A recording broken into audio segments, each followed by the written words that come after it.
Esta es la clase de problemas número 9 y el tema correspondiente a la misma es titulaciones por óxido-reducción. ¿Cuál es el objetivo de la clase? Que el alumno pueda identificar cuáles son las especies oxidantes y reductoras y comprender, interpretar e identificar el protocolo de análisis. Esta es la bibliografía, que es el material didáctico de la cátedra, y hay dos links para dos clases teóricas. Una de ellas, que es el tratamiento de las curvas, no es de lectura obligatoria para los trabajos prácticos, pero sí recomendable.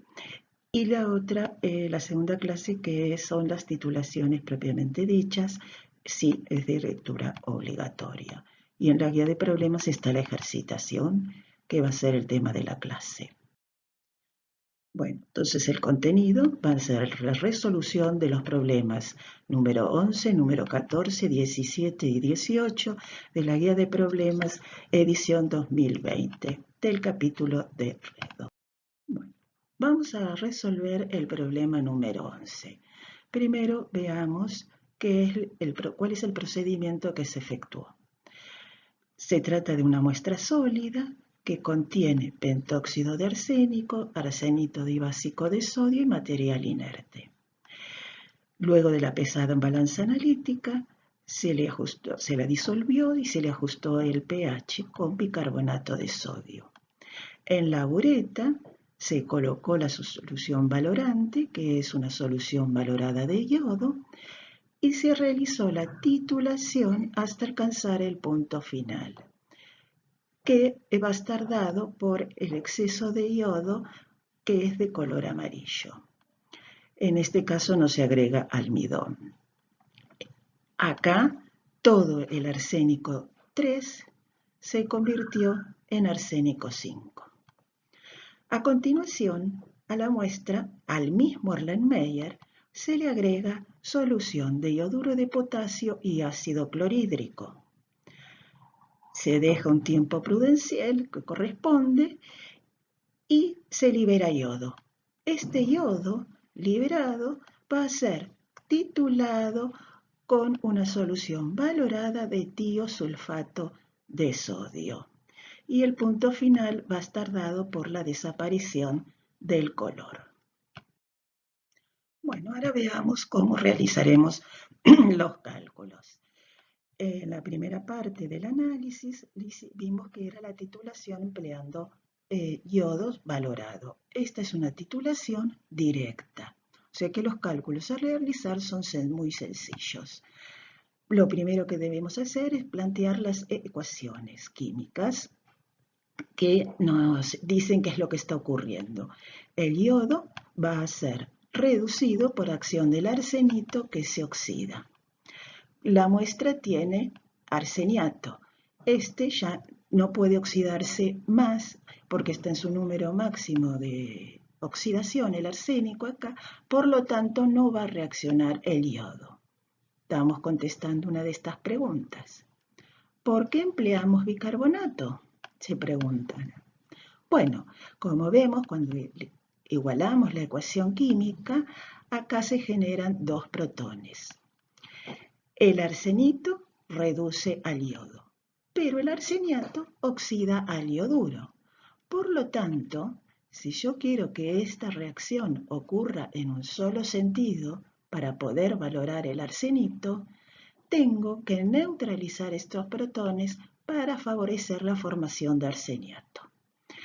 Porque si los protones aumentan, esta reacción se va a revertir. Por eso es que usamos bicarbonato. Bueno, sabiendo que el número de millequivalentes de valorando es igual al número de millequivalentes de valorante cuando alcanzamos el punto de equivalencia, y con lo visto en las clases anteriores, tenemos esta ecuación matemática que nos permite realizar los cálculos. Al hacer el producto del volumen por la normalidad de la solución valorante, yo estoy calculando el número de millequivalentes del valorando. Lo multiplico por su peso equivalente, es decir, del arsenito dibásico de sodio, que va a ser igual al peso molecular del compuesto dividido 2000. ¿Por qué lo divido 2000? Porque hay 2 electrones en juego. Al dividirlo por la alícuota, en este caso es el peso de la muestra, esta cantidad de gramos la tengo en 1 gramo. Lo multiplico por 100 y entonces obtengo el porcentaje peso en peso. Hacemos las cuentas y se llega al resultado. Y lo expresamos correctamente, que en este caso va a ser con 4 cifras significativas. Bueno, ahora veamos la segunda parte del análisis. Para hacer la segunda titulación, al contenido del Erlenmeyer, producto de la primera titulación, se le agregó solución de iodo de potasio y ácido clorhídrico. De esta manera, lo que se va a lograr es que todo el arsénico 5 que se encuentra formando arseniato se transforme en arsenito y me produzca una cantidad equivalente de yodo. Esta cantidad equivalente de yodo va a reaccionar con la solución valorante, consumiendo una cantidad de equivalentes que es equivalente a la cantidad de arseniato que tiene el contenido del Erlenmeyer. Bueno, ¿por qué le agregamos ácido clorhídrico?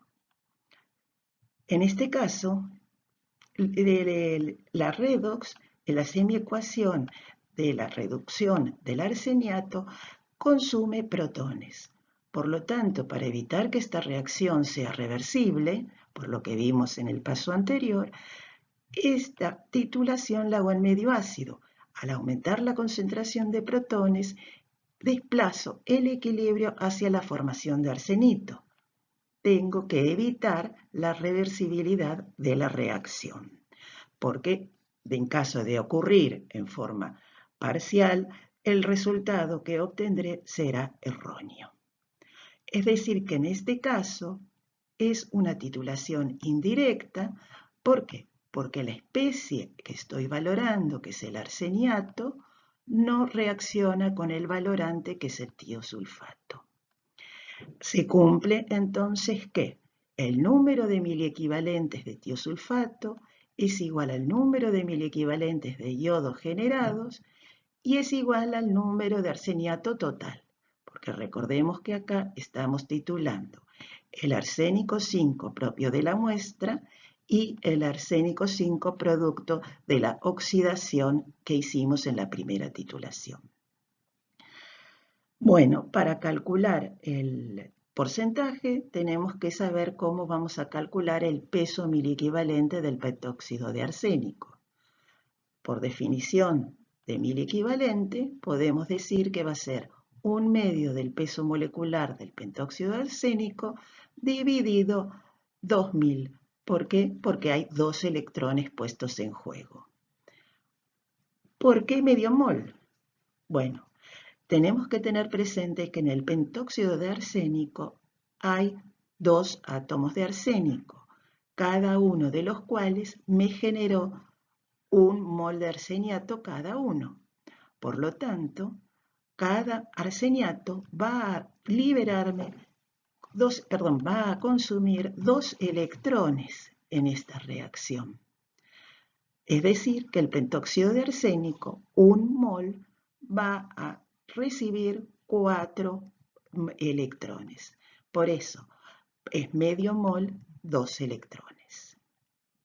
Bueno, tenemos ahora que una cantidad total de miliequivalentes, que corresponde a todo el arsénico, a la cual le vamos a restar la cantidad de miliequivalentes que corresponden al arsenito básico. Después lo multiplicamos por el peso miliequivalentes, tenemos los gramos del pentóxido de arsénico que están en la alícuota titulada. Por eso es que lo dividimos por la alícuota, entonces lo obtenemos en la unidad, en este caso en la unidad de masa, por 100, ya que tenemos que calcular el porcentaje. Haciendo las cuentas y expresándolo correctamente, el resultado del mismo es 3,572. Entonces, la respuesta al problema no es el simple recuadro de los resultados obtenidos. La respuesta es: el contenido de la muestra es 11,52% de arsenito dibásico de sodio y 3,572% de pentóxido de arsénico. Y ahí el problema está terminado. Bueno, ahora vamos a continuar con el problema 14. En este caso, lo que se quiere hacer es la determinación de selenio en una muestra de tierra.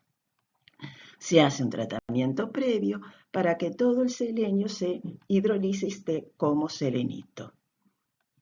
Y el mismo va a ser determinado iodométricamente y consume 4,50 mililitros de una solución estándar de tiosulfato de sodio, cuyo título es 0,0490 miligramos de dicromato de potasio por mililitro. Y hay que calcular las partes por millón del selenio que contiene la muestra de tierra. ¿Por qué es una titulación iodométrica? ¿Qué me está indicando? Me está indicando que es una titulación donde está en juego el sistema ioduro-perioduro. ¿Y el título? ¿Qué es el título? Repasemos. Cuando yo digo que el título de la solución es esta cantidad de masa de dicromato por mililitro, estoy diciendo que esta cantidad que está disuelta de dicromato de potasio en 1 mililitro de solución va a reaccionar en forma equivalente con la cantidad que corresponda de tiosulfato. Es decir, que con esto yo voy a calcular la normalidad del mismo. Bueno, entonces acá lo que tenemos es que el selenito va a reaccionar con el ioduro en forma equivalente, en una cantidad equivalente, y ese yodo generado es el que va a reaccionar con el tiosulfato, y de esta manera yo puedo determinar la cantidad de selenio de la muestra de tierra. Es decir, si lo decimos de otra manera, lo queremos ver con moles, podemos decir que un mol de selenito, que sería un mol de selenio, porque lo vamos a expresar como selenio, me va a generar 2 moles de yodo que van a reaccionar con 4 moles de tiosulfato. Tengan presente esto. El tiosulfato puede reaccionar con muchos agentes oxidantes, pero la única reacción estequiométrica que la podemos utilizar en una titulación es la reacción que tiene con el yodo.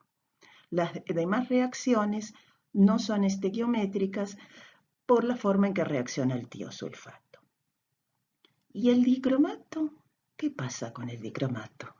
Bueno, veamos, pasemos a la próxima. Bueno, ahora veamos cómo calculamos la normalidad del tiosulfato con los datos que nos dan, que nos están diciendo cuál es la cantidad de miligramos que posee 1 mililitro de la solución en dicromato de potasio. Y esa cantidad va a reaccionar con una cantidad equivalente de tiosulfato. Por eso puedo calcular la normalidad del mismo. El dicromato de potasio es patrón primario, que se emplea para las titulaciones del tiosulfato. O sea que acá tenemos un ejemplo de un contraste indirecto. No son los ejemplos más comunes, pero los hay. El dicromato va a reaccionar con una cantidad equivalente de ioduro. Esa cantidad de yodo generado es la que reacciona con una cantidad equivalente de tiosulfato. O sea, un mol de dicromato me está generando 3 moles de yodo que reaccionan con 6 moles de tiosulfato. En el punto de equivalencia tenemos que los 1000 equivalentes de tiosulfato son iguales a los 1000 equivalentes de iodo generados, que son iguales a los 1000 equivalentes del patrón primario. Bueno, entonces, los cálculos son sencillos. Con los datos que tenemos del dicromato, calculamos la normalidad del tiosulfato, que va a ser el peso de patrón primario dividido el volumen, que es 1 mililitro, y el peso del el peso equivalente del patrón primario, que en este caso va a ser igual a ¿qué? A su peso molecular dividido 6, porque hay 6 electrones en juego. Bueno, y esto multiplicado por el volumen consumido del tiosulfato me da la cantidad de miliequivalentes que posee la muestra de selenio. Lo multiplico por el miliequivalente del selenio, lo multiplico por 10 a la sexta, ya que me lo piden partes por millón.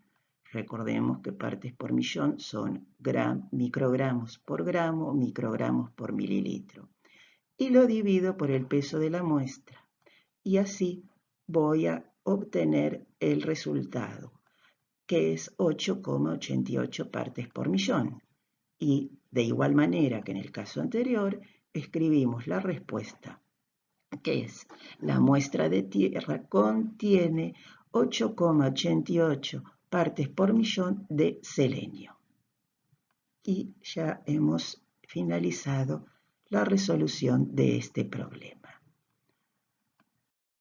Bueno, ahora veamos el problema 17. Este problema nos dice que la hidracina es oxidada con bromo a nitrógeno gaseoso. Y en este caso, el bromo es producido por el bromato de potasio en exceso de bromuro.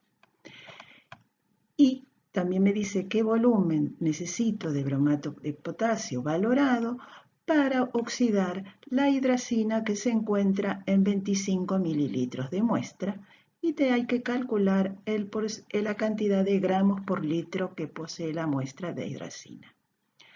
Veamos qué es lo que ocurre.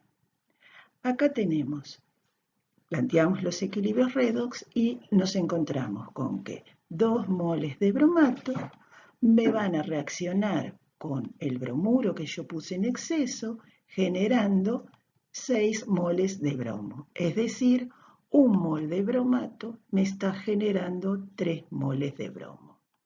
Y es el bromo el que va a reaccionar con la hidracina. Vemos que la hidracina, 1 mol de hidracina, reacciona con 2 moles de bromo, y esa cantidad de bromo con la cual reacciona la hidracina es equivalente a una cantidad de bromo generado por la cantidad de bromato que yo agregué. En este caso tenemos que 1 mol de hidracina reacciona con 2 moles de bromo. Por lo tanto, haciendo las relaciones, llegamos a que 1 mol de hidracina me está reaccionando con 2/3 de mol de bromato. Entonces, ¿qué es lo que se refiere acá? La ecuación con relación estequiométrica. Vamos a trabajar con milimoles en este caso, porque es mucho más sencillo. En este caso, el volumen por la molaridad del bromato, por esa relación estequiométrica que acabamos de calcular, por el peso del milimol de la hidracina, lo voy a multiplicar por 1000 porque me pide gramos por litro, y como siempre lo estamos dividiendo por la alícuota. Así podemos calcular la cantidad de hidracina. Entonces, escribiendo la respuesta sería, la muestra posee 2,045 gramos por litro de hidracina. ¿Es una titulación directa? Veamos qué pasa. Generamos bromo y el bromo es el que reacciona con la hidracina. Es similar a lo que estuvimos viendo con el tiosulfato. El bromato es la solución valorante, pero el bromato no está reaccionando con la hidracina, que es mi analito. Bueno, Por último, vamos a ver el problema 18. Este problema nos dice, el ion nitrito se puede determinar por oxidación con exceso de cerio 4, seguida de valoración por retroceso del cerio 4 que no ha reaccionado. En la primera etapa, el nitrito se oxida a nitrato y el cerio 4 se reduce a cerio 3. En la segunda etapa, el cerio 4 se reduce a cerio 3 y el hierro 2 se oxida a hierro 3. Una alícuota de 4,0300 gramos de muestra sólida que contiene nitrito de sodio y nitrato de sodio se disuelve en 500 mililitros. Una alícuota de 500 mililitros de esa solución se trata con 50 mililitros de cerio 4 de esta normalidad en ácido fuerte durante 5 minutos y el exceso de cerio 4 se valora por retroceso con solución de tiosulfato ferroso amónico valorado. Y hay que calcular el porcentaje de nitrito de sodio. Bueno, balanza analítica, se pesa la cantidad indicada, que se transfiere cuantitativamente a un matraz aforado de 500 mililitros. De esa solución se miden 25 mililitros, que se colocan en el Erlenmeyer, se ajusta el pH y se agregan 50 mililitros de la solución valorada de cerio 4, que es el que va a reaccionar con el nitrito presente en la muestra. Luego, en la bureta se coloca la solución valorada de ion ferroso y se va a valorar la cantidad de cerio que quedó sin reaccionar. Como veremos, esto es una titulación por retroceso o retorno. Es lo mismo llamarla de una manera u otra. Bueno, ahora interpretemos qué es lo que está pasando. Primero, como siempre, vamos a escribir las ecuaciones químicas. Entonces, en la solución, en la alícuota que hemos medido de muestra, el nitrito va a reaccionar con el cerio 4. La cantidad de nitrito que reaccione va a ser la cantidad presente en la muestra. O sea, nosotros el cerio lo hemos colocado en exceso. Entonces, luego, ese exceso de cerio 4 que no reaccionó, lo vamos a valorar con solución de ferroso valorada y de esta manera vamos a poder determinar los 1000 equivalentes de nitrito. En este caso, al ser una titulación por retorno, sabemos que el número de 1000 equivalentes de la solución de cerio 4, que es la que yo puse en exceso, es igual a la suma de los 1000 equivalentes que posee la muestra de nitrito y los 1000 equivalentes de ferroso. Entonces, por diferencia, sacamos los números de 1000 equivalentes de nitrito, que es lo que yo no conozco. Es decir, los 1000 equivalentes de la solución de cerio 4, que es la que está en exceso, yo le descuento la cantidad de 1000 equivalentes que consumimos de ferroso y eso me permite obtener el número de 1000 equivalentes de nitrito que hay en la muestra. Lo multiplico por su peso equivalente, lo transformé en gramos de nitrito que está en la alícuota de muestra que yo tomé. Recordemos que la muestra es sólida. Bueno, entonces yo necesito saber qué cantidad tengo en el volumen que preparé de solución, que son 500 mililitros. Por lo tanto, lo tengo que multiplicar por el volumen del matraz. Y después, ¿qué tengo que tener presente? Que yo titulé 25 mililitros. Por eso lo divido por esos 25 mililitros. Es decir, que yo ahora tengo la cantidad de gramos de muestra que yo pesé en 500 mililitros. Esa cantidad que está en los 500 mililitros es la cantidad que está en la muestra pesada. Entonces lo multiplico por 100 y lo divido por el peso de muestra. Haciendo las cuentas, obtenemos que hay un 78,6%. Veamos si está bien expresado. Sí. Entonces, la respuesta del problema es la cantidad que posee el sólido compuesto por nitrato de sodio y nitrito de sodio es de 78,66% de nitrito de sodio. Bueno, y así hemos resuelto este problema. Bueno, supongo que habrán dudas, preguntas, que las veremos en las clases y, como dice, a repasar porque ahora hay que integrar todo lo visto.